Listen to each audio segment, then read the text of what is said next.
the Rise Up See Red podcast, all about the Arizona Cardinals and the NFL, featuring insider and outsider perspectives. Enjoy the best hour of Cardinals talk on the web. Now here are your hosts, Jess Root and Seth Cox.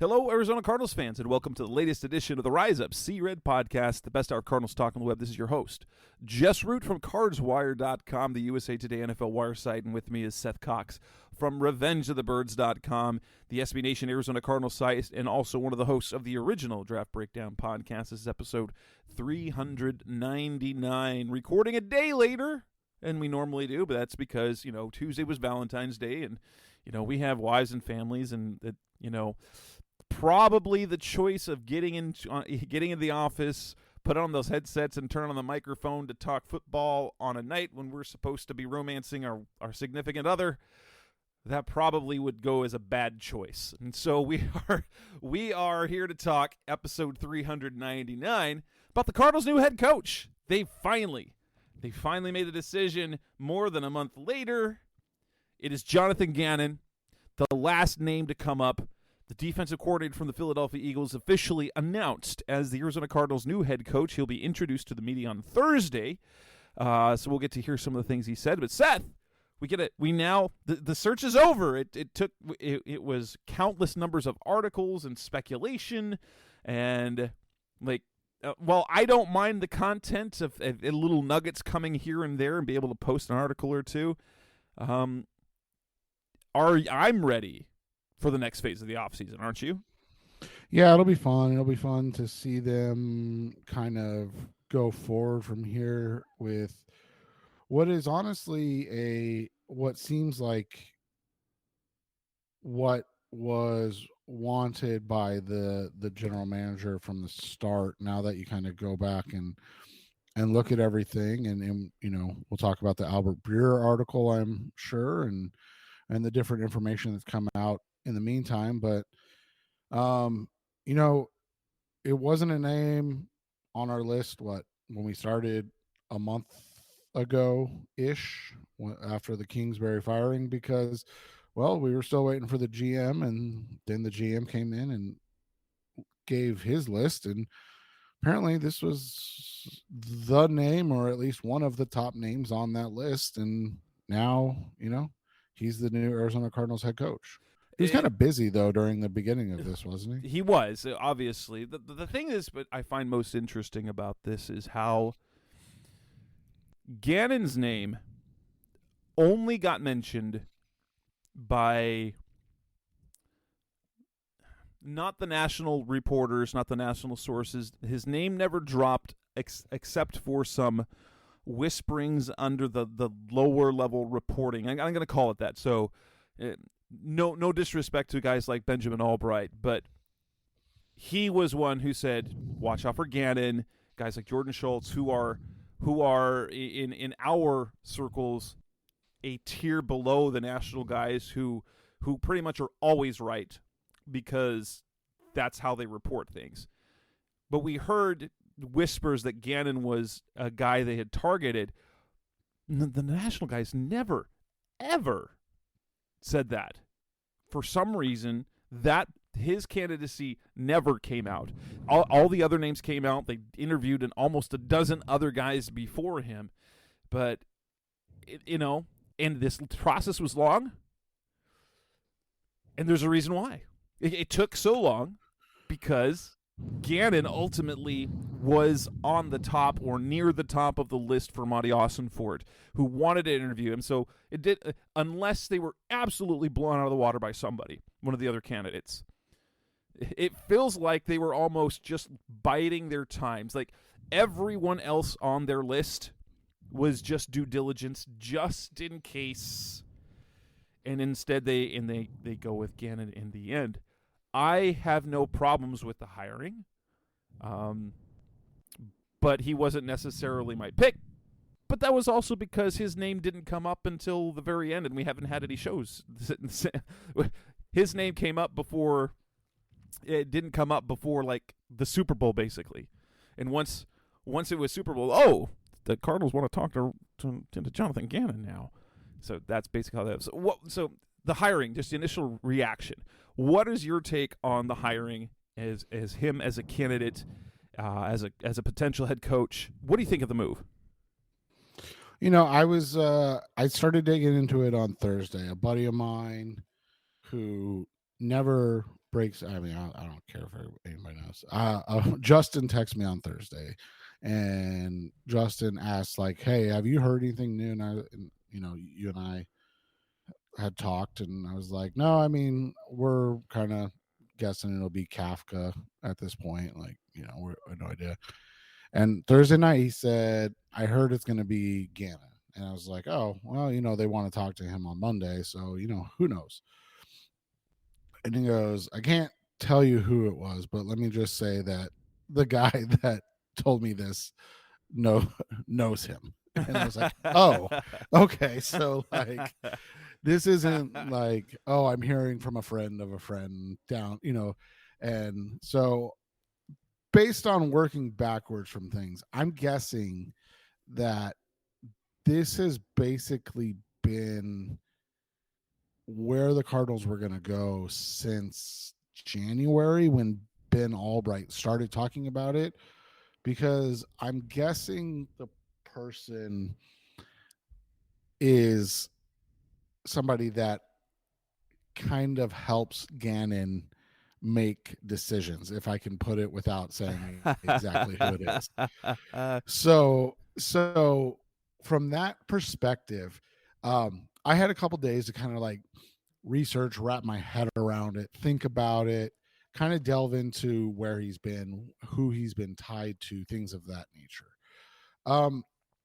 And from there, I think it gets exciting, man, because one of the things we talked about that was odd with like Lou Anarumo, that it gets taken as a knock. So I don't want people to think that like we're like, this is why we didn't want Lou Anarumo. No.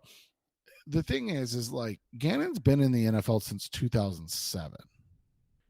Anarumo didn't start in the NFL, even though he's been a coach for much, much longer. Anarumo didn't start in the NFL until 2012. And then he was on the same team through 2017 on 3 different coaching staffs. Right. And so his background is a lot less diverse in the NFL than Jonathan Gannon. Something you and I were talking about off the air. So many head coaches fail not because they're not good coaches, because at the end of the day, it's just like NFL players. They're all good. That's what I always say. Like, I don't think there are many difference-making head coaches, and their success is largely going to be determined by the situation in which they find themselves, the players, their health, and their staff. It's hard to replicate. So, like what the Eagles did this year, they have a whole bunch of free agents. They're losing their coordinators. I don't expect the Eagles to be anywhere near what they were next year, what they were this year, and that's not a knock on Nick Sirianni.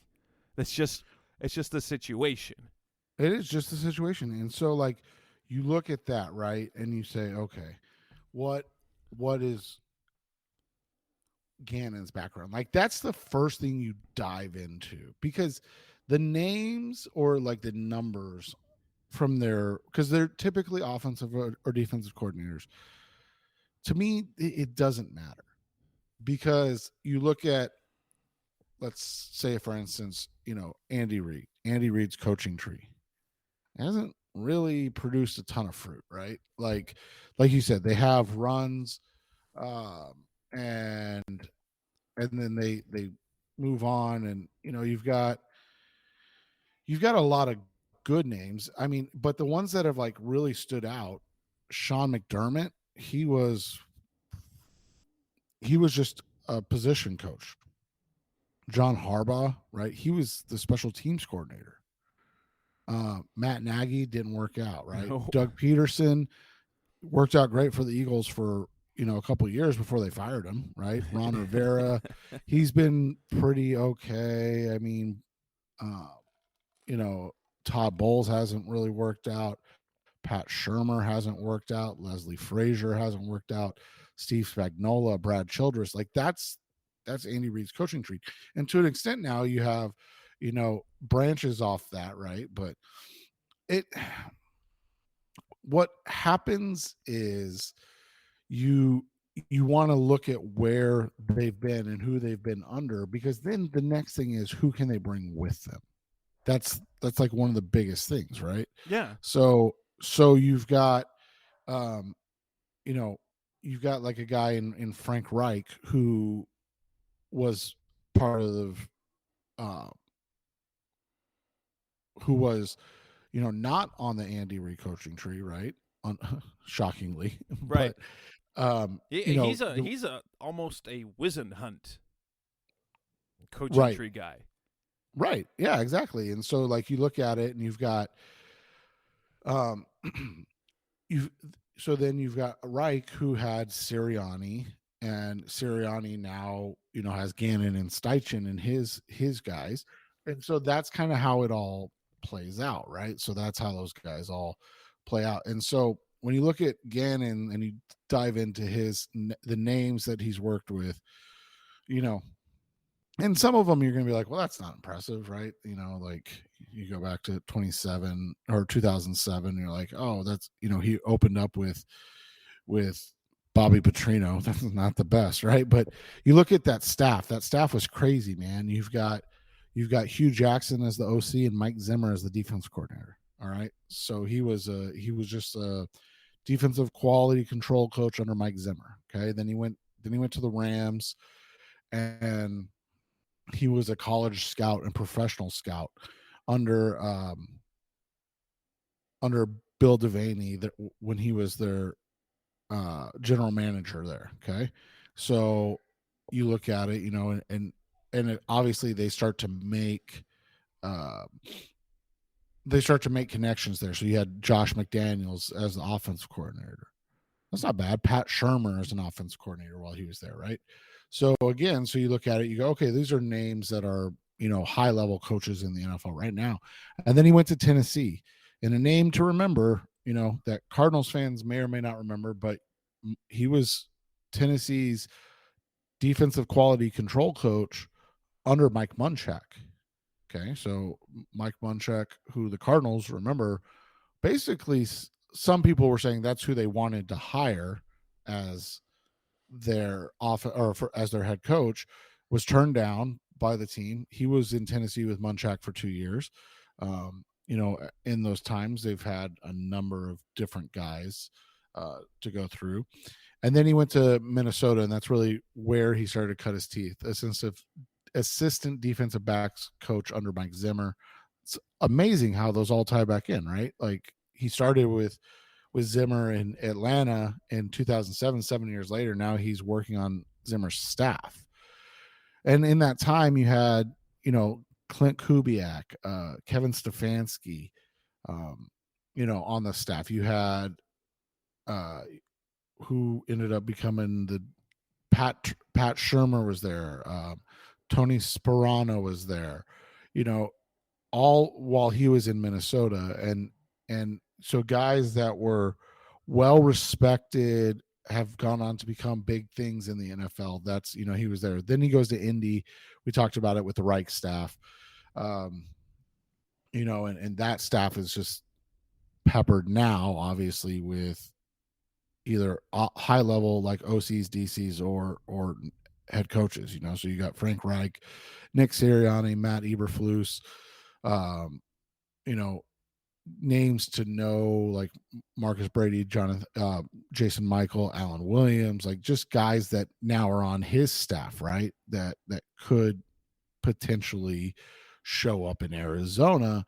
And so that's kind of how I looked at it as the Gannon versus Anarumo debate started to unfold, because part of it becomes not just what it's who and it's how you can delegate and change whatever it is in that way. So, and one of the things that came out was obviously, and we'll talk about the names, but some of these names are coming out and then their backgrounds, and you're going, oh, okay, these are really like talented guys with with a lot of upside. But then you're hearing some like veteran names that may not be like OCs, DCs, that all of a sudden they're like, oh, they might be an O-line coach, or they might be a defense, like senior defensive assistant. And it's like, oh, so this guy could be potentially putting together a killer staff. Which is more important to me. About that. Yeah, so that was going to be what we finished the show with. Let's do that next. Coming up on the Rise Up See Red podcast, the Best of Cardinals talk on the web.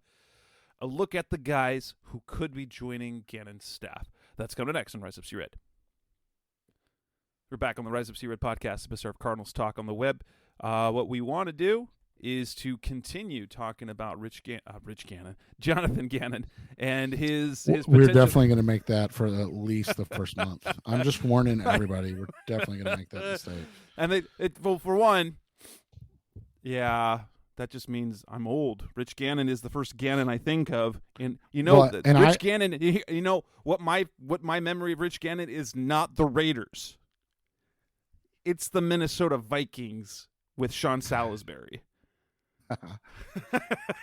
Yeah, well, it's all right. I had to look up if they were related. I was like, are they related? I'm curious. So, but yeah, so I mean, Gannon, like we said, like when you get that information, that's the first thing you kind of put together, right? Is like, what does his network look like? Because in the NFL, that's the key thing. Like, who are they bringing with them, or can they bring with them? And the first name that we heard is the offensive coordinator, which I will admit isn't a name that's going to move the dial for really anyone. It's Cleveland Browns quarterbacks coach Drew Petzing. Not much to know about him completely, except this. He's coached every position pretty much. He's coached receivers. He's coached tight ends. He's been offensive coordinator. Quality control. He even coached outside linebackers. So this dude has this. He's got a large experience with different positions. Yeah, and you look at it. He was with Kevin Stefanski in Minnesota, I believe. When he was there,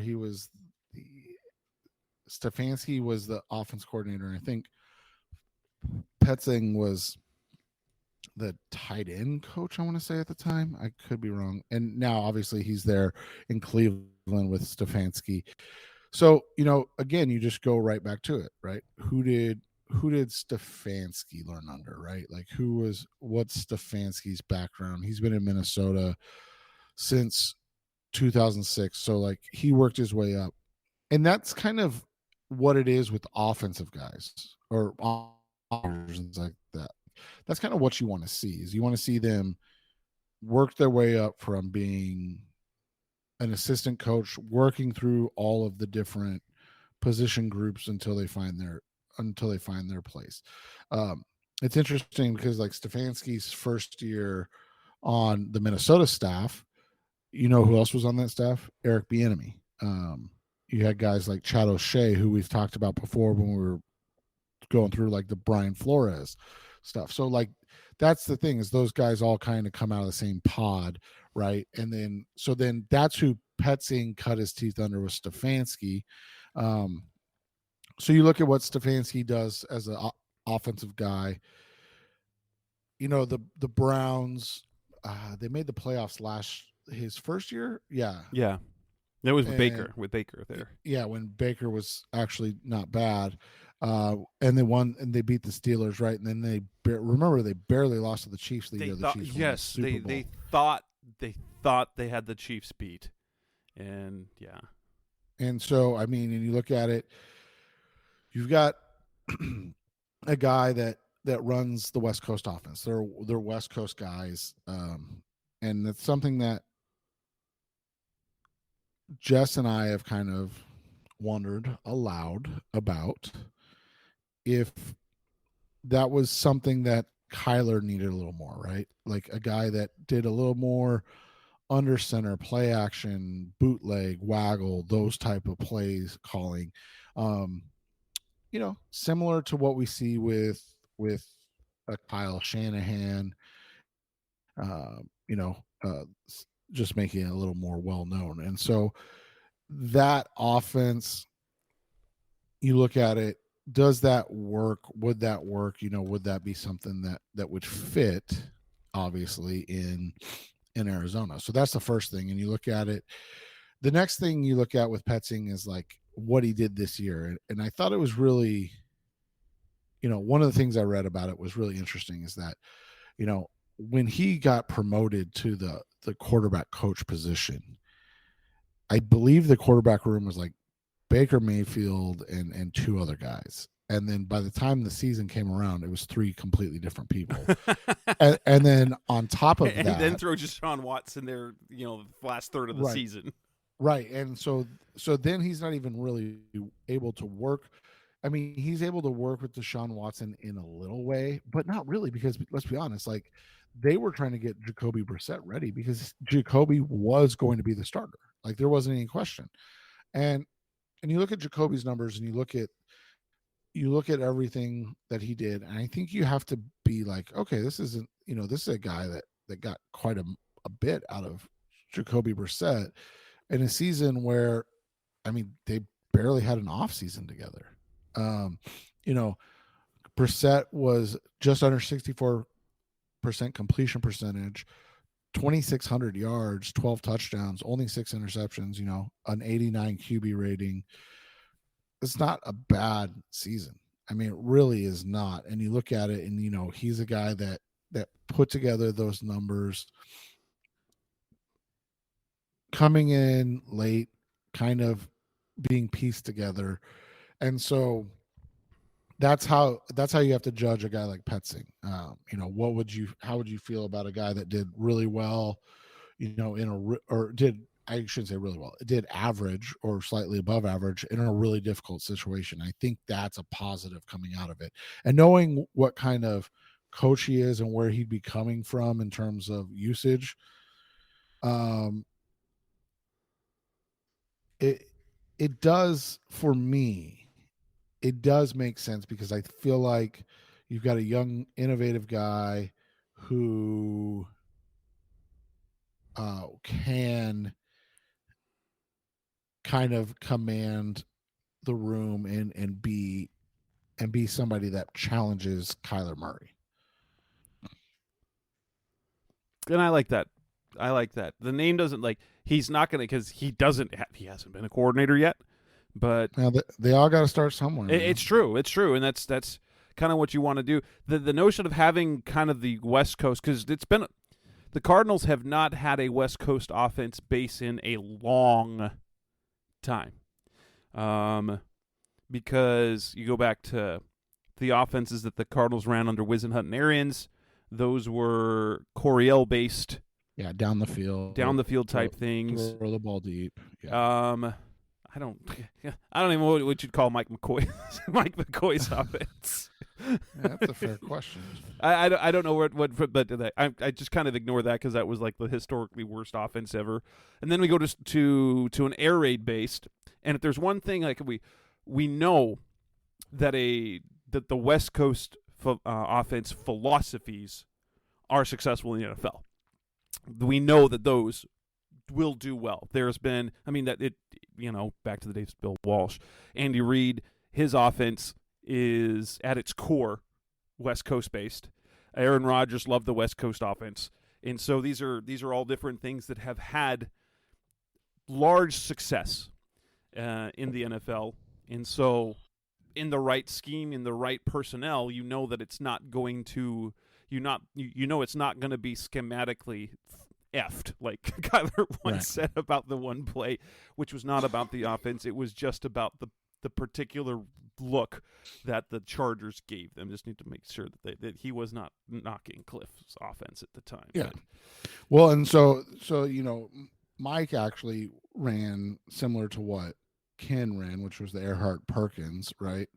And so we haven't seen the West Coast since good old Denny Green. Denny Green, right? In 2006. So, yeah, I mean, it's like you said, it's a proven successful offense, just like the Eric Coryell and the Earhart Perkins and all of the other ones. But the reality became that I don't know if you were getting, and this is something we've talked about, if you were getting the most out of your quarterback's ability in what the offensive design was by Cliff Kingsbury. And that's not a shot at Kingsbury. I think, and it especially was really good for year 1 and year 2. Right. And then it needed to develop. And so that's what the question becomes. So that's exciting to me. And if it's not him, who's it going to be? Well, that's a question we'll find out all together. Yes. What are some of the other names that you have run across in terms of possibilities for the staff? So one name that's been brought up and that we mentioned a little earlier, Mike Munchak, potentially offensive line coach. I don't know what he's doing right now, if I'm being completely honest. But Munchak and had Gannon on his staff. Let's see. This was his first year off in a while. Yeah, so he was coaching the Broncos offensive line. He was off in 2022. My guess is probably he was being paid to not coach. He was probably let go with a year left on his contract when they hired Hackett. Yes, and so you've got that. I think that's a guy that, like we said, that the Cardinals have targeted for a long time. Well-respected guy, good coach. I think he would, again, make a lot of sense. From there, I want to make sure I get them right. Nick Rallis, the Philadelphia linebackers coach, and I was going to mention this earlier.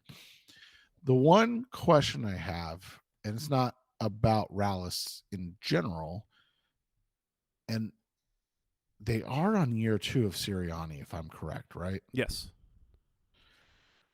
Usually, and you and I have talked about this, typically those contracts are 2 years. Correct. So we might be catching them at a time where they can bring in a Nick Rallis to be their defensive coordinator. And in addition to having the connection with Gannon already from this last season, is that before he was there, he was on Mike Zimmer's defensive staff after Gannon went to Indy.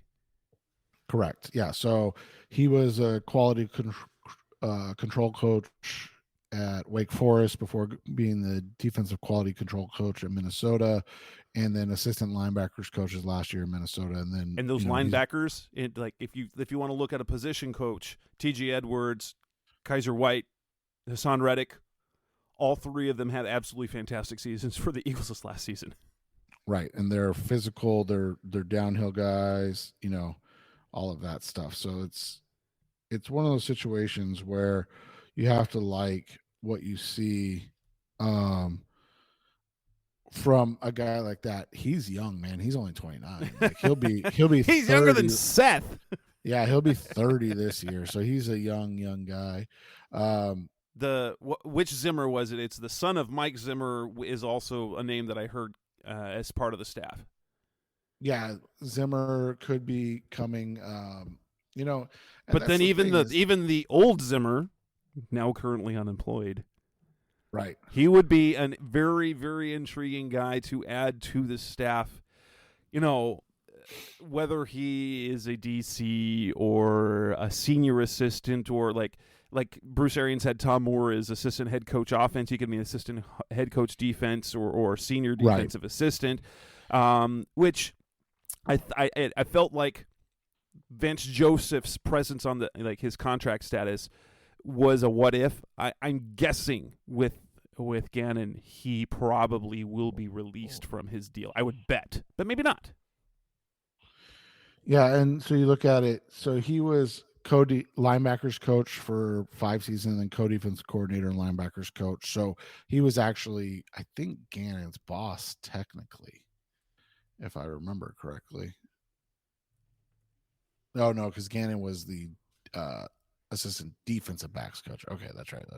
So that's Adam Zimmer, for those wondering. He's another young guy. He'll be 39 this year. So I mean, that's the thing is you've got a lot of guys It with could a lot be. of experience. It's not Adam Zimmer.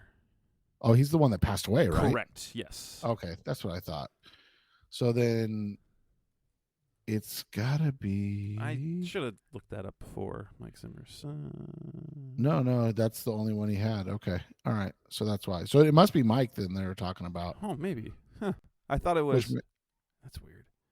Yeah, so he's got 2 daughters and a son. Okay, I see that now. Update your wording. It says has. I got confused. Sorry. But so yeah, so I mean, you've got a guy, but Zimmer's been around, and he was just an analyst for Jackson State this year, and Deion Sanders. Oh, maybe it was Mike Zimmer. I thought that I had read somewhere that it would be the son. No, having Mike Zimmer on staff would be absolutely be a knockout. Especially if you go young, right? If you're saying like your head coach is obviously Jonathan Gannon, and your OC's 35-year-old Petzig, Drew Petzig, and then your defense coordinator's 30-year-old Rallis. What was his first name? Nick Rallis. I want to say Adam because I believe Adam's his, or Mike is his brother, who's a professional wrestler. So at least we'll know there'll be entertainment in the Cardinals stuff too, right? But yeah, I mean, and so that's the thing. You bring in a guy like Zim, who's quite a bit older than all those guys, obviously, and can be kind of the stage. Because I mean, at this stage of Zim's career, he's going to be 67 when the season starts. He's won a Super Bowl.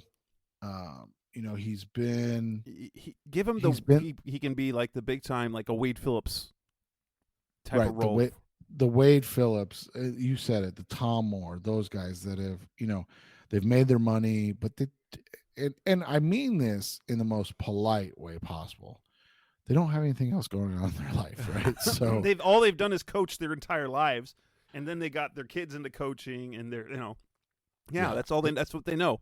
But yeah, if Zimmer ends up being part of this, I don't know if you could have a better that staff would be, because you've got that's even better than having Vance Joseph on your staff, like for Cliff Kingsbury or whoever that was, because Mike Zimmer, he's been a successful head coach for a very long time. His defenses have always been, they've never, like, you look at the defenses they run, they're always physical, they're always tough. That would be an absolute home run coordinator addition, and a guy who, it's one of those fun things where the mentee becomes the leader. The guy who was under now is the boss, as we like to see. Some, Mike Zimmer, who coached the Minnesota Vikings. Gannon was on that staff, and now Gannon's the head coach, and he gets to bring in Zimmer. And for a lot of these older coaches, they really, really like that. Yeah, and like I said, what they enjoy doing and what people don't get is, like, I mean, Zimmer was a coach for 8 seasons. I don't think people realize how long that is. Remember, the Arizona Cardinals have never had a coach last over never. 6 seasons. Yeah, literally never. And by Arizona Cardinals, we just mean the Cardinals organization.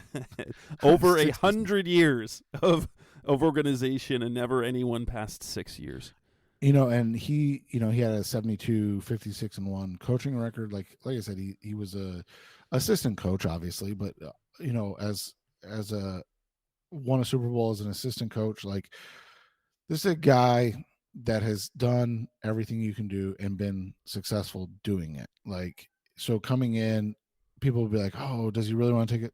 Yeah, it's kind of nice every once in a while just to sit back, kick up your feet, and just be the run old a defense. guy, right? Old guy in the room that helps people, right? That it's like, yeah, let me help you with that. So, I think those, if you can, I've said this all along, if you end up with 3 of those guys, even if you don't get all 4, it's a home run, because again, Munchak and Zimmer are the older guys that would give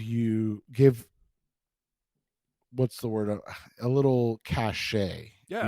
to the hiring of Gannon. But I'm telling you, Petzing and Rallis are going to be OCs and DCs. So I know it's nerve wracking for a lot of fans to be like, oh no, they're going to do it here. But it's trust me, it would be actually a good thing to be a little more young and innovative on things than what we've seen. Coming up next on the Rise Up See Red podcast, best of Cardinals talk on the web. Let's run down some of the numbers. The Cardinals, when they announced the head coaching job, they gave us a press release that gives us the impressive work of Gannon's work as a coach. That's coming next on Rise Up See Red. We're back on the Rise Up See Red podcast, best of Cardinals talk on the web, talking about Jonathan Gannon, new head coach of the Arizona Cardinals. Let's look at some of the numbers, okay? As a defensive coordinator for 2 seasons, the Eagles were a top 10 unit twice. They were second in total defense last season, 10th in total defense in 2021. They were number 1 in pass defense and number 8 in scoring defense this last season. Now, granted, we saw the Chiefs beat them, and they gave up 24 points in the second half. That's fine. That's fine. They had 70 sacks in the regular season, which was 15 more sacks than anybody. Only the 1989 Minnesota Vikings had more sacks with 71 in that year. And they had the second most sacks, if you included the postseason, the second most sacks in NFL history. And they had 27 takeaways. And, yeah, it was just... This is a year between the last 2 seasons, they led the NFL with 99 sacks. They were 3rd in total defense, 3rd in pass defense, 6th in tackles for loss, 4th in total return touchdowns, 7 interceptions, and tied for 10th in interceptions. If you look at, they had 4 guys have double-digit sacks. The Cardinals had J.J. Watt. They had their linebackers, like their trio of linebackers. T.J. Edwards had 159 tackles. Kaiser White had 110 tackles. Hassan Reddick had 16 sacks, second in the NFL. They were great at all 3 levels. Granted, their personnel was fantastic, but you also look at his time as a secondary over the defensive backs at the Colts. In the 3 seasons at Indy, he was 6th in interceptions, 9th in scoring defense, and 10th in total defense and red zone defense. In 2020, they had 15 interceptions. They were a top 10 unit in takeaways, interceptions, yards allowed per game, and points allowed per game. And, it's just that we see that, granted, these are highlights, clearly. They're highlights, clear. But look at the guys that he's coached. Darius Slay, this last couple of seasons for the Philly. When he was with Minnesota, you had Xavier Rhodes, Harrison Smith. Those are guys who these are great defensive backs. Xavier Rhodes, he was for a good while was a very, very good cornerback in the NFL. And so you look at some of these numbers across the board. That doesn't guarantee head coaching success. But when you look at and in fairness, we could have read the same type of thing when Steve Wilkes was hired as head coach and looked at some of those numbers. But what we've seen from Gannon's position, his players at his position, the defensive units, it's not only just better than average, they've been very good at every level. Yeah, and that's what it comes down to, right? Like, this is a group that he gets a lot out of his guys. He puts them in a position to be successful, which is so difficult for so many teams to deal with, right?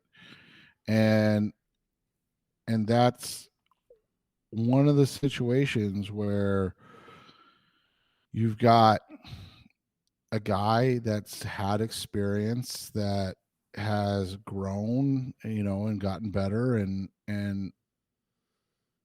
this is a team these are guys and these are teams that have really thrived under him. And I know a lot of people want to just bring up the Super Bowl and be like, well, see, can't do it. And it's like, at the end of the day, it's hard to adjust when your scheme is dependent on that success that they were having, rushing the passer. And then you get, and I don't mean this in a negative way, but you get absolutely nothing. I mean, they got absolutely nothing from their pass rush in the Super Bowl. And when your defense is predicated on that, it makes it really difficult to have success. And so it shouldn't surprise anybody that their defense looked worse or struggled, because that's the thing, is if you're not able to create pressure, then you're not going to have that same success. And one of the things he's done for, ever is put his players in a position to be successful. And honestly, that's all you can ask for from a lot of guys. And it's one of the critiques we've had about Vance Joseph, right, as the defensive guy, is he utilizing his best players in the proper way? And for Gannon, we have seen that he tends to get the most out of those guys because of his schemes and philosophies. And with that, we will end this edition of the Rise Up See Red podcast, Best of Cardinals Talk on the web. I believe we will have a weekend show with an interview with a former Cardinals player, is the hope, if everything has got it scheduled. Hopefully it doesn't fall through. But over the next couple of weeks, we've got a former Cardinals player and a current Cardinals player lined up to appear on the podcast. We will definitely have much. We can actually start delving into the off-season things and the roster, who stays, who goes, what we use, and then free agency and the draft. So all of that is coming up over the next several weeks. That's Seth Cox. I'm Jess Root. Thanks for listening. We'll be back again soon. Thanks for listening to the latest edition of the Rise Up See Red podcast. Listen to previous episodes and subscribe to the show on Apple Podcasts, Stitcher Radio, Audioboom, or many other podcast platforms, so shows are delivered directly to your mobile device. Please give the show a 5-star rating and always support the sponsors who support the show. We'll be back soon for the best hour of Cardinals talk on the web. Rise up, Red Sea, be Red, See Red, and of course, Rise Up, See Red.